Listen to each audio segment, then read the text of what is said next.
पैसे हाथ में होता है ना तो खर्च हो जाता है। और आज इसीलिए मैं इस यहाँ पे और एक नया वीडियो लेके यहाँ पे आपके सामने आ गया। और आज हम लोग डिस्कस करने वाले हैं top illiquid assets you can create for retirement. तो रिटायरमेंट के लिए आप इलिक्विड एसेट्स कौन सा है ये हम लोग यहाँ पे डिस्कस करने वाले हैं। अब बहुत लोग लिक्विड एसेट्स करते हैं। अब ये लिक्विड इलिक्विड है क्या? लिक्विड मतलब आप आज खरीद के कल बेच सकते हैं, जैसे कि स्टॉक्स होते हैं, फिक्स्ड डिपॉजिट्स होते हैं, उसको भी आप कर सकते हैं। ऐसा नहीं है कि फिक्स्ड डिपॉजिट को आप मतलब तोड़ नहीं सकते, कल बैंक में जाके कर सकते हैं। रिकरिंग हो सकता है, बहुत सारे और भी बहुत सारे प्रोडक्ट्स हैं। बट कुछ प्रोडक्ट्स होते हैं जो रिटायरमेंट के लिए बहुत अच्छा होता है, और यहाँ पे इस कारण के लिए मैं आपको यहाँ पे डिस्कस करने वाला हूँ। और इसके पीछे एक बहुत बड़ा कारण है इलिक्विड एसेट को क्यों मैं यहाँ पे डिस्कस करने वाला हूँ। बहुत लोग हैं जिनके पास पैसा रहता है और वो खर्च हो जाता है, जिसे मैं इस वीडियो को पे शुरुआत में ही कहा। और क्या होता है उसके बाद वो सोचते हैं अरे भाई मेरा सेविंग्स तो नहीं हुआ।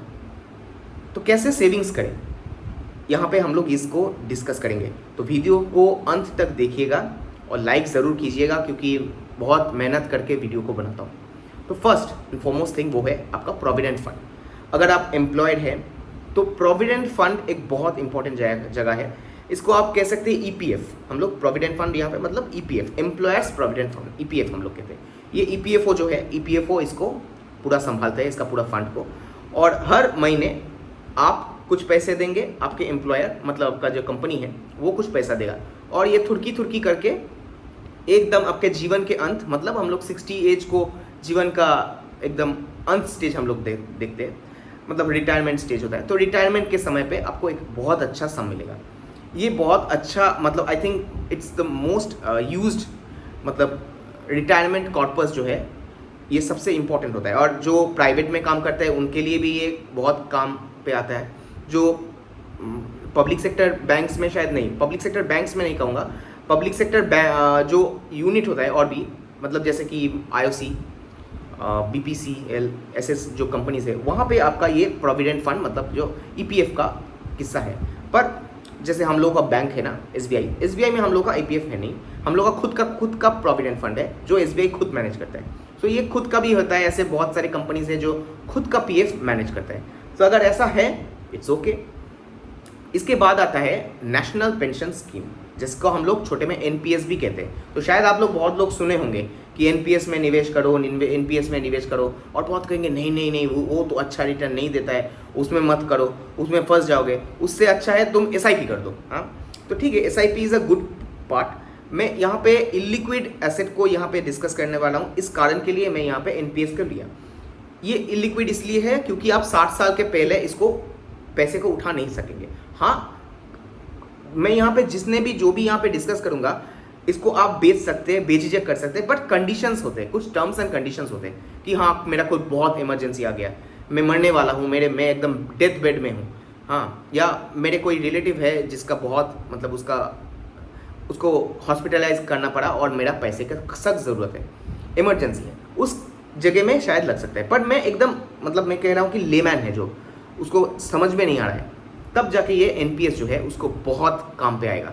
मैं आपको एक एग्जांपल देता हूँ। जो लोग आप लोग काम कर रहे हैं और एनपीएस आप लोग हर महीने आप लोग उसमें कुछ ना कुछ आप वहाँ पे इन्वेस्ट करते हैं, कुछ ना कुछ आप लोग वहाँ पे पैसे देते हैं। सोचिए कि वो पैसे आपके हाथ से निकल जाता है और आपको दिमाग में आपको 2-3 साल बाद देखते हैं अरे भाई मेरे पास इतना पैसा भी है। वो सोचते सोचते आप जाएंगे देखेंगे 30 साल बाद आपके जो नौकरी के अंत में जब आपके 60 ईयर्स होंगे तब जाके आपको देखेंगे कि अरे भाई ये तो बहुत बढ़िया था। आपको मैं आज मैं कह रहा हूँ 30 साल बाद देखिएगा, it's really gonna be a very good investment. इसके बाद हम लोग थर्ड जो आता है वो है पब्लिक प्रोविडेंट फंड। अब हालांकि मैं थोड़ा सा इसमें नेगेटिव थोड़ा सा मैं रिएक्शन दिखाता हूँ, पर फिर भी जैसे कि इसमें एक बहुत इंपॉर्टेंट चीज़ है वो है कि 80 का डिडक्शन, मतलब कि 1.5 लाख रुपए तो इसमें मैं अगर मैं दे दिया 1 अप्रैल में तो मेरा एकदम फुल एकदम मैं ये कह सकता हूँ हाँ कि मेरा 80 का जो डिडक्शन है मैं इसको ले सकता हूँ। सो ये पब्लिक प्रोविडेंट फंड का जो हम लोग का अभी इंटरेस्ट रेट जो है थोड़ा सा कम हो रहा है, इससे तो अच्छा आपका जो स्पेशल फिक्स्ड डिपॉजिट है उससे ज़्यादा है। पर अगर कोई पब्लिक प्रोविडेंट फंड में अगर निवेश कर भी रहा है, डिलीजेंटली कर रहा है, it's okay to do it, क्योंकि इसका भी 15 ईयर्स पीरियड का आपका लॉक इन रहता है एंड आफ्टर 15 ईयर्स आप 5 साल करके इसको बढ़ा सकते हैं. सो that's a good amount of period जहाँ पे अगर आपने 1.5 लाख रुपए कोई एक साल में शायद आप दे भी दिए and after that may be you have discontinued it, तो तब भी वो आपका कंपाउंडिंग होते जाएंगे. सोचिए इस चीज़ को. तो ये भी इंपॉर्टेंट होता है. अगर कभी भी गवर्नमेंट रेट को हाइक करेंगे ना आपके पब्लिक प्रोविडेंट फंड का, तब it's a definite, I will say कि डेफिनेटली इसमें निवेश करना चाहिए. अब आते हैं जो फोर्थ है वो है आपका रियल एस्टेट. रियल एस्टेट बहुत लोग जब सुनते हैं ना, जो इन्फ्लुएंसर होते हैं वो लोग मतलब बहुत ही क्या कहेंगे आपको, दे गेट वेरी एनॉयड.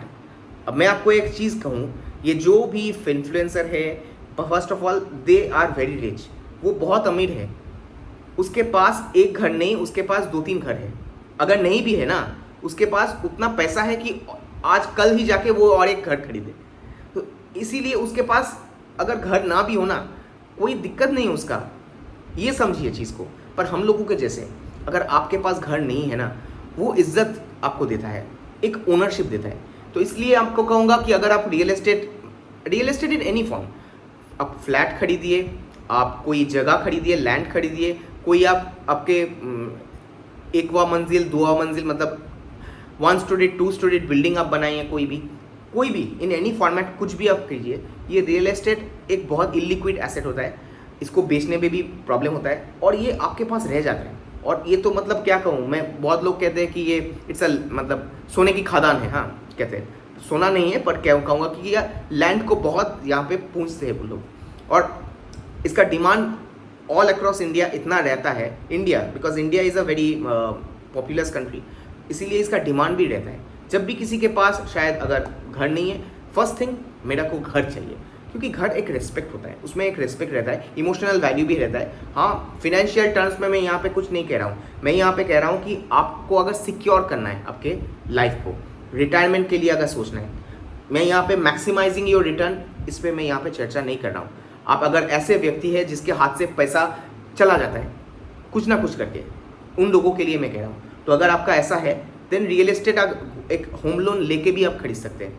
हाँ, पर बहुत ही सोच समझ के होम लोन लीजिएगा, क्योंकि it's a very big decision when you take, क्योंकि ये बहुत ज़्यादा टाइम तक होता है. आपके पूरे लाइफ टाइम का कैरियर, जो जितने साल आप काम कर रहे हैं उतने साल शायद ले लें, 20 ईयर्स 25 ईयर्स 30 ईयर्स इतना तक हो जाता है. So that's something which you should take into concern. Now जो मेरा फिफ्थ जो है वो है फिजिकल गोल्ड. अब देखिए, ये फिजिकल गोल्ड कहेंगे कि फिजिकल गोल्ड रिटायरमेंट में क्या कम आएगा. देखिए, बहुत लोग हैं जिनका आप लोगों का बेटा है, बहुत लोगों का बेटियां है, और बहुत लोग शायद अनमैरिड है जो शादी करेंगे, उसके बाद बच्चे होंगे. तो आपको पता नहीं है कि आपका लड़का होगा या लड़की होगा. तो जो भी हो, बॉय हो गर्ल हो, बॉय चाइल्ड को भी सोने की ज़रूरत होता है गोल्ड का, पर जो गर्ल चाइल्ड है उनके लिए तो आपको तो सोना बनाना ही पड़ेगा, बिकॉज उनका भी शादी करवाना है आपको. तो ये जो है फिजिकल गोल्ड पहले से अगर आप बना कर रखें तो ये एक एसेट की तरह भी रहता है. अगर मतलब लेट्स से कि इमरजेंसी अगर ना रहे आपका, then it's okay, but emergency period में हम लोग जैसे कहते हैं कि सोना जो गोल्ड होता है ना, वो बहुत इंपॉर्टेंट होता है. इसीलिए जो हमारे लक्ष्मी, हम लोग लक्ष्मी कहते हैं ना, गॉडेस लक्ष्मी, तो गॉडेस लक्ष्मी जो है वो भी मतलब जो है वो सोना जो है, और उसको मतलब हम लोग उसको बहुत ही क्या कहते हैं, वैल्यूएबल एक एसेट हम लोग मानते हैं. Valuable asset not because of its worth, not because of its price, but also because of its worth. मतलब उसको हम लोग बहुत अच्छे से जगह से रहते हैं. इसलिए गोल्ड लोन भी लेने से बहुत लोग झिझकता है. मैं किसी और एक वीडियो में कहूँगा कि गोल्ड लोन और पर्सनल लोन के बारे में, पर इसमें मैं यहाँ पे 5 चीज़ों को यहाँ पे मैं डिस्कस किया, जो EPF, employers provident fund, national pension scheme, public provident fund, real estate and physical gold. अगर आपको और इसको चीज़ को इन सब चीज़ों को छोड़ के किसी और जगह में आपको लग रहा है कि हाँ इन जगह में मैं अगर इन्वेस्ट कर दूँ, या मैं इसमें अगर मैं पैसे मेरा लगाऊँ, तो मेरा पैसा वहाँ पे मतलब लॉक इन हो जाएगा, वहाँ से मैं निकाल नहीं पाऊँगा, उसके लिए मुझे बहुत चक्कर लगाना पड़ेगा. तो ऐसे अगर स्कीम आपके यहाँ पे है तो आप ज़रूर यहाँ पे कमेंट में ले जाइएगा. इतना तक अगर वीडियो को देखे हैं then please give a thumbs up. आप लोगों के लिए मैं बहुत मेहनत करके वीडियोस को लाता हूँ, और अपने हेल्थ को बहुत अच्छे से रखिएगा, क्योंकि सब कुछ जो है ना, ये पैसे तो आते रहेंगे, पर हेल्थ जो है वो अगर एक बार चला गया तो वो वापस नहीं आता है। हाँ, उसको लाने के लिए बहुत मेहनत करना पड़ता है। So that's a different issue. So that's all about the video. Give a subscribe button too, क्योंकि वो भी मुझे थोड़ा सा उत्सुक करता है और मुझको प्रेरित भी करता है कि और भी मैं ऐसे वीडियोस बनाऊं। अगर ऐसे ही और भी वीडियोस चाहते हैं तो आप कमेंट भी कीजिए कि हाँ, मुझे इस टॉपिक पे प्लीज़ मेरा एक वीडियो बना दीजिए। So that's all about the video. Till then, take care of your health. Bye bye.